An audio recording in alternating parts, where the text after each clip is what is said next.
Okay, Trent, one of the things about forward-facing sonar, the Garmin and the Lowrance active target, there's 3 things that you're going to share that they have in common. What are those 3 on the settings? All right, so mainly, every time you get out of the water, those 3 common things that people overlook is going to be your range, how far you're looking out in front of you.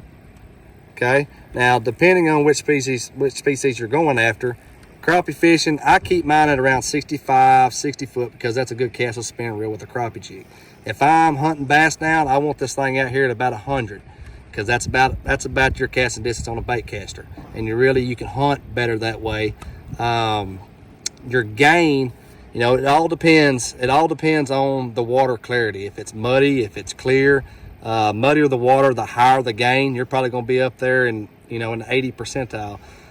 Clearer the water, lower the gain. You're probably going to be like we're on Lake Grayson right now. You're probably going to be around 68, 67%.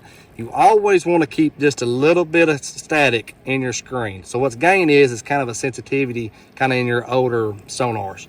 So what I like to do is I keep it just a little bit of clutter when I get out there, and that's about what I want my picture to look like, and then I'm ready to go.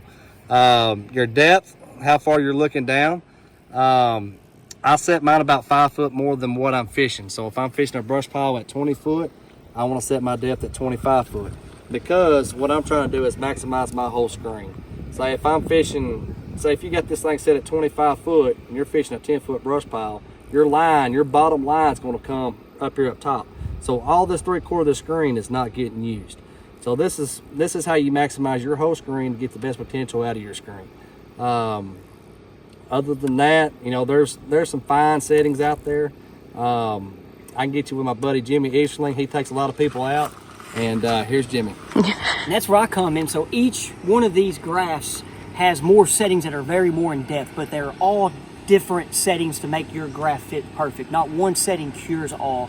One thing I do is I go out in your boat, help you dial them in, and I teach more on why and when to change those settings. So if you're interested, contact Futrell Marine today.